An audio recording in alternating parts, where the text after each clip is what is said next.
Менің депутаттық сауалым Қазақстан Республикасының бас прокуроры Берік Асыловқа және Қазақстан Республикасының қаржылық мониторинг агенттігінің төрағасы Дмитрий Малаховқа.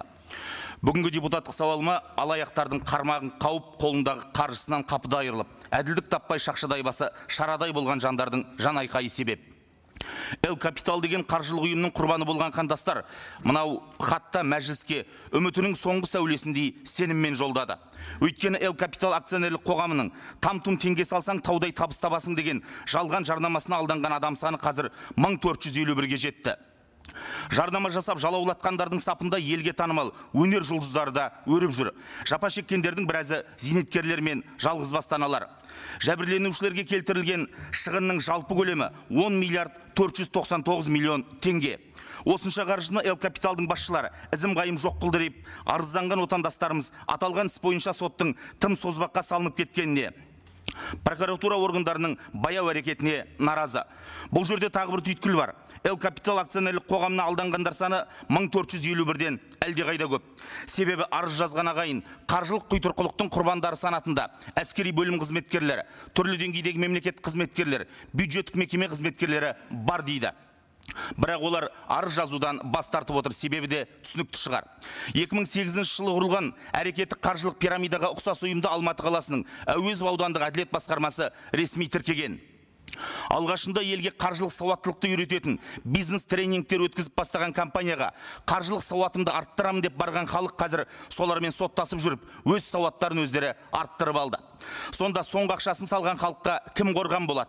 Беймәлім қаржылық ұйымдар ағайынды алдап Қазақстанда қашанға дейін алшаң басып жүре береді. Қарапайым елдің мобильдік аударымына қарауыл қойып қадағалап, қажет болса шара қолданамыз деп халыққа дөң айбат шеккен мемлекеттік органдар шын ұрыларды ауыздықтауға келгенде сылбырлық танытпауы керек. Осы арызды жолдаған елдің нақты талабы мынау. Бірінші, 1451 жәбірленушінің арызының негізінде басталған сот процесі неге созбаққа салынып кеткенін білгісі келеді және әділетті тергеуді талап етеді. Екінші, Эл Капиталдың басшыларынан бөлек сол ұжымға ақша салуға адамдарды үгіттеген өнер жұлдыздарында заң алдында жауапқа тартуды талап етеді. Халықты қанғақсатып отырған тағы бір түйткіл кооперативтер.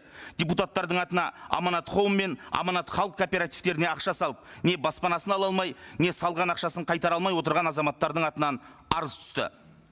Әділет министрлігінің атқарушылық іс жүргізу органдарының автоматтандырылған ақпараттық жүйесіндегі борышкерлердің бірыңғай тізіліміне және салымшылардың ақпаратына сәйкес Аманат Хоум кооперативін сотқа беріп, шешімі шығып, ол орындалмай, ақшасы кері қайтпаған 453 адам бар.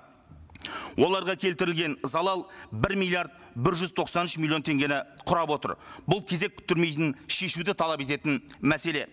Бас прокуратураның дерегінше, қаржылық пирамиданы құру және оған басшылық ету бойынша 2022 жылы 104 іс, 2023 жылдың 9 айында 89 іс сотқа жіберілген. Істің саны қысқарғанмен жапа шеккендер саны азаймай тұр. Себебі 22 жылы 892 адам қаржылық пирамиданың құрбаны болса, 2023 жылдың 9 айында жәбірленушілердің саны 2079 адамды құрады. Осыған қатысты нақты ұсыныстар мынау. Бірінші, халықтың ақшасын алып алдап соққан қаржылық ұйымдарды ауыздықтайтын ведомствоаралық тұрақты комиссия керек.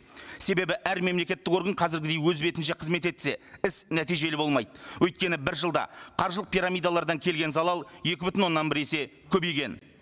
Екінші, 2023 жылдың мамырында қаржылық мониторинг агенттігі 22 қаржы пирамидасын анықтап тізімін жариялады. Ол тізімді бүгінге дейін 70 мыңнан астам адам ғана көрген. Бұл өте аз. Сондықтан елді ақпараттандырудың қосымша тетіктерін табу қажет. Себебі бір жылда Қазақстанда қаржылық пирамида құрбандарының жалпы саны 3 есеге артқан. Үшінші, былтыр 5 айда қаржылық пирамидаға қатысы бар деген күдікпен 4000-ға жуық сайт пен аккаунттар бұғатталған. Бірақ бұл да жеткіліксіз. Сондықтан күдікті сайтты бұғаттауды жедел жүзеге асыратын тетік қарастыру қажет. Осы депутаттық сауалға заңнамада белгіленген мерзім ішінде жазбаша жауап күтеміз. Құрметпен, Аманат партиясы фракциясының депутаттары.